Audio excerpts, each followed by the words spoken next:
Hello, hello, hello. Welcome to episode 22 of the Productive Wellbeing Show with me, your host for today, Abigail Barnes. It is so awesome to be with you. As you're joining, let me know where you're joining from and let me know what's going on, how you're doing. If you're watching on the replay, let me know, say replay. And if you have any questions as I go along, put them in the box, because it's just you and me today. Some days it's a guest and some days it's just you and me. And today it is just you and me. And it is so awesome today to be able to talk about 8 steps that you can do to start to become a confident time manager, both during the lockdown and after the lockdown.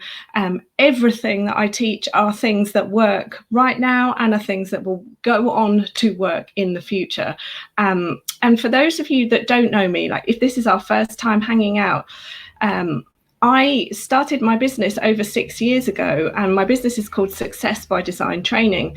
And it all sort of started around the fact that I wrote this book called Time Management for Entrepreneurs, which has been bought by hundreds of people around the world who aren't necessarily time managers. And I've then gone on to do loads of training for people around time management, productivity, how to improve it. So if you were to sort of go online and look me up, try and sort of find information about me, it would come up as time management. And time management is something that I absolutely love. I don't necessarily love the words time management because in my mind they sound a little bit boring, but our time is our life.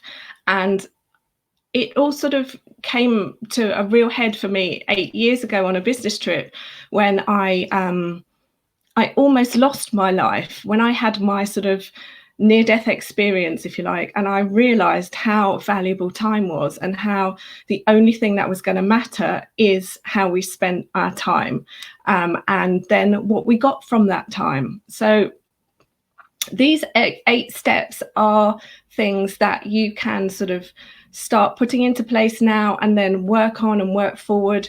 I'll also tag them on my Instagram account so that you can find them later. That's A Barnes Author. We've also got one for the show. It's called the Productive Wellbeing Show. If you're on Instagram, then find us there. And as you're joining me live, let me know where you're joining me from so that we can have an interactive conversation today, because it is just you and me.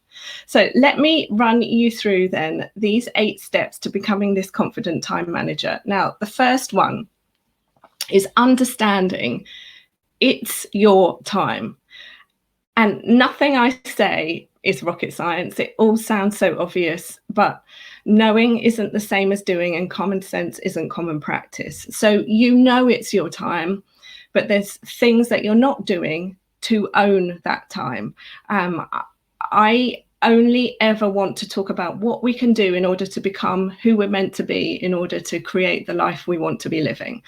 So we could be talking about procrastination, but the reality is where attention goes, energy flows. So if we talk about a negative, we're going to start thinking about a negative. And there's lots of negative information out there at the moment. And I just only ever want to be a source of positive information to help you to direct your attention to get what you want. So that first thing is remembering it's my time. This is my 24-hour day every single day. So I get to decide how I want to spend that time. And obviously, we've spoken in previous episodes about the 888 formula and how we use this at Success by Design Training to help people to recognize how they can break down a 24-hour day.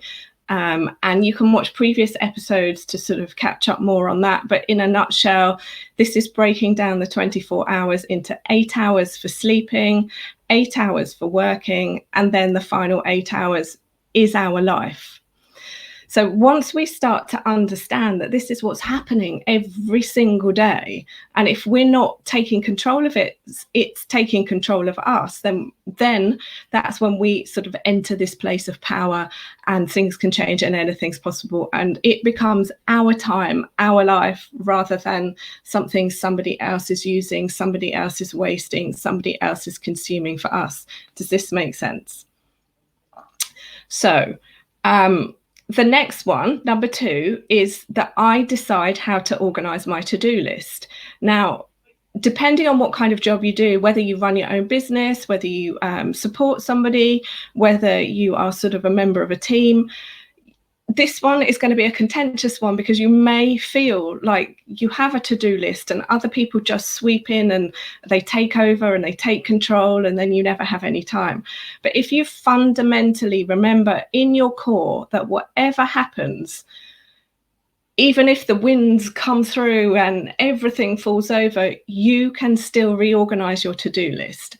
And remembering this gives you the power back to flick the switch in your mind to say, okay, come what may, whatever happens, I decide how to organize my to-do list. And I am able to organize it and reorganize it and reorganize it and reorganize it as time goes on. And this will help you to feel more in control of your time. So that's number 2. Now, the third one is I am flexible and able to respond quickly when things change. So those two go together. So I decide how to organize my to-do list, and then I'm flexible and able to adapt when things change. Because especially in the current climate that we're in, a lot of things are changing. A lot of business strategies are changing. Things that were important or are important in the morning suddenly aren't important in the afternoon. Projects that we're working on, rather than getting frustrated, we go into this. I am a confident time manager. I confidently manage my time. Whatever happens outside, I'm a confident time manager. And so then nobody else externally, nothing else externally will ever be able to shake your tree. Does this make sense? Because life is always going to happen. Things are always going to happen. The phone's going to ring, something's going to go wrong. Not that there ever really is a right or wrong, but there kind of is in terms of things don't go to plan. So when you get that you are confident in managing your time, then you can always, it's like your backstop. You can always go back to this place. It's like I am a confident time manager, and then you're there. But these 8 steps that we're talking about today are helping you to put these foundations in place. So, okay, the 4th one then. 4. I take responsibility for completing my tasks on time. We can only control the controllable, and that's what we do. So we can't control whether other people complete their tasks. We can't control, say, if we're in a project, whether other people not completing it means that, certain things go askew, go awry. But we can take responsibility for completing our tasks, which then leads into the 5th one. And this 5th one is I can ask for help when I need it. So if you can't complete your task because other people aren't doing it, if you don't know how to do a task, if you don't understand the system, I mean, heck, there's a lot of new systems flying around at the moment, and nobody is expecting anybody to be able to fly. I kind of call new systems like flying a plane, because you have to learn all of the controls. None of us could ever just go into the cockpit with the pilot and be like, hey, it's all right, I've got this, I'll fly this plane, I'll land it. We have to learn. So we need to ask for help in order to learn. And that help might be, hey, I need some training on this. I need to understand how this links to this. I don't quite get it. And there is nothing wrong with asking for help. You are not expected to know everything, especially when it comes to systems. You are just expected to be the subject matter expert in what it is that you've been employed to do. And if you're running your own business and you're watching this, then you will understand that our job as business owners is to pretty much know how to do nothing. Most of the stuff that we do, we are learning it on the fly, as we go and we're getting better. I gave myself permission to create this show. I've done other online trainings and things before, but I've never done one daily. I've never done one like this. I gave myself permission to turn the show into a panel show. So we now have panel shows twice a month. Never done that before, had to learn how to do it. But I asked for help from the people who were able to help with the certain bits. So that is number 5, asking for help.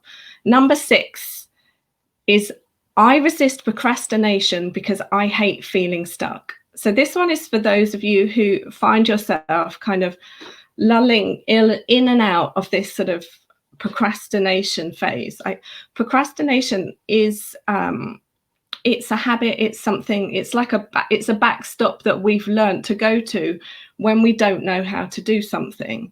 But if we come back to the previous one where you ask for help, it's almost like procrastination is a really icky feeling. It's that like, oh, and nobody wants to feel like that, especially not if it means that you're then going to have to work longer every day to get your work done, because ultimately the things that need to get done, whether you get them done today or tomorrow, depending on deadlines, etc., etc. So you have enough time every day to get your work done. If your 8-hour day is becoming a 14-hour day, then it is time for you to look at what you're doing. And this is something that we're going to talk about next week when we're launching a new program, sort of connected to my new book, which is going to be all about mastering your time, because it is so important that we learn how to audit our time so that we can start to see where we're getting stuck, so that we can not fall down this pit of procrastination,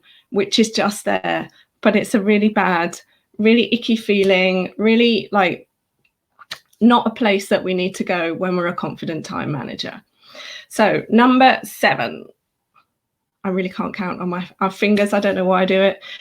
Number 7, I easily get my work done during my contracted hours. So this is almost a mantra that we say to ourselves, because what we say to ourselves, hi Shirley, what we say to ourselves is what we believe. So if we are saying to ourselves, I easily get my work done during my contracted hours, then we are conditioning ourselves to get our work done easily during our contracted hours. If we say, I never get my work done and people are always interrupting me, we talked about this in a previous episode around beliefs, around how to switch your beliefs from the beliefs that don't serve us to the beliefs that do serve us. And when we tell ourselves that we are doing what we want to do, we will begin to do it. And this is how we step into this role as a confident time manager. And we tell ourselves this every day. And then the 8th one is I feel confident saying no to speculative requests. Now, this one is a really challenging one for many people I know, and it really does depend the role that you're in. But it's about understanding that we all are allowed to say no to certain things. And then it's about understanding how to say no without saying no. It's about recognizing who is always going to ask us. It's kind of like, I hate to say it like this, but there is always an office chancer. There's always somebody who is going to look for somebody else that they can give their work to. And that will be in an office, that will be in a family, that will be in a friendship. There's always someone who's like, I don't know how to do it. Can you do it for me? And what you have to do over time is start to become, and this is where the auditing helps, start to become aware of who these people are and how much time they are actually detracting from you. And then once you are aware of this, you can then create a strategy for how to deal with them. And it might be learning how to say no without saying no. It might be speaking to other people in your team. It might be speaking to people that you report to, that you work with, that the leaders who you're working for can then go back and kind of through management lines, get this person back into their box. Because We are confident time managers, and confident time managers say no to speculative requests. We're never going to say no because we don't want to be a helpful person, because we're all in a team together. But we have to start identifying who is the chancer and who is the person who is really needs the help. And just a tiny tip, a great way to know if it's there's so many ways, but this one always worked for me when I worked in my finance job. I was in finance for over 10 years. I used to say to the person, "What's the deadline on it?" And depending on how quickly they answered would dictate whether they were trying to get me to sort of do it for them, to help them. Because if the deadline was tomorrow, say, then I said, "Okay, cool, I can help you tomorrow," and they then still pushed back, you kind of start to get the feeling that maybe the deadline isn't tomorrow, maybe it is today, and they've not been doing their work, or they want to get you to do it, or they're sort of feeling around. Now, it is such a complex area, and it's not necessarily an area that I'm an expert in, so I'm going to leave it there. There are people who are expert at helping you how to push back without causing conflict. But I just always kind of work on feelings and work on asking people questions. And then the other question that always worked for me was, how long have you had this for? So I always ask a question like, I can't remember, I always get it wrong, like Inspector Cluedo. I think it's Cluedo, the TV character who is always trying to solve the mysteries, and he pretends to not know, and he asks these innocent questions. It's not Cluedo, it's someone else. Anyway, I'm sure somebody can correct me in the comments. But he is always sort of, just one more thing. And so asking these questions tends to sort of put out that message of no without saying no to the person. I've got your number. Okay, there we go. So those are my 8 tips or 8 steps that I wanted to share with you today. I'll put them into the comments, and I also, as I said, I will share them on my Instagram accounts so that you will be able to sort of see them in a list. The other thing that I wanted to say to you is we've updated our website, and we've had something on there which people have absolutely loved. And so I want to just sort of tell you to go there. It's absolutely free for you to do. And it's called the 8-Minute Daily Challenge. And it is helping you to give yourself 8 minutes a day. It's giving some time to yourself, because during this time, we can either be working or working on projects or doing stuff or catching up with people, but are we necessarily giving ourselves the time that we need ourselves?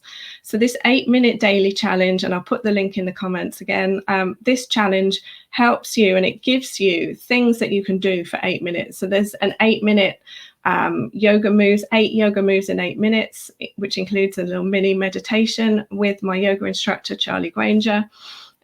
We've also got 8-minute meditations in there with my friend and meditation teacher, Laura Coleman. There is an 8-minute energizer class in there, 8 moves in 8 minutes with my personal trainer friend, Steve Walker. And then there are PDFs and audios explaining how to do gratitude, how to journal, how to walk mindfully if this is like you're finding yourself going on your walks and your mind is just distracted. And there's a book reading in there as well, and there's some 5 book recommendations in there for you of books that I highly recommend. So I'll drop the link in the comments, and if you go there, you can sign up. You'll get access to all of that training in the back end that you will then be able to do at your own convenience. And we've also included a workbook in there, so you can download a workbook and kind of take yourself through it, share it with your friends, set up accountability groups with your friends, or join our 888 community. Now, this is the other thing. So we have an 888 community on LinkedIn, and we also have one on Facebook. And the one on LinkedIn, we are 2 people away from having 88 members. Now, I am so excited that we could get to 88 members this week. So if you're not a member of this group on LinkedIn, I would love you to join that, because in that group, that's where I share more tips and tricks. And I've got this great strategy that I'm going to teach you around focus, and some apps that I'm going to recommend that you can use if you're really struggling with focus on a day-to-day basis. So I would highly recommend that you join the 888 community on LinkedIn, and then also join it on Facebook, because in Facebook we've got members from 14 countries around the world, and it's a bit more informal over there. So the LinkedIn one is more during the day and work, and the Facebook one is more sort of evenings and weekends. But all of the content goes in there on 2 different platforms, 2 different places. And that's where you can have accountability for this 8-minute daily challenge when you take it up. And I do some of those exercises still myself on a daily basis, and I find them really, really useful. Hi, Maria. Thank you so much. You have a nice day too. It has been so awesome to hang out with you one-to-one today. Tomorrow, we've got a special guest, and he is a TV presenter and an author and an entrepreneur, and he's going to be talking about something that he teaches, which is called Desire, Dream, Vision, which is his book. And we've also got a copy of his book signed to give away to somebody tomorrow. So please join us at 11 o'clock tomorrow. I can't wait to introduce you to Michael Kern. He is so awesome. I feel like we've talked a lot about a lot of amazing things today. So if you want to watch back on the replay, or send me an email if you've got any questions. But it has been amazing to hang out with you. Until tomorrow, stay safe, stay well, and don't forget to wash your hands.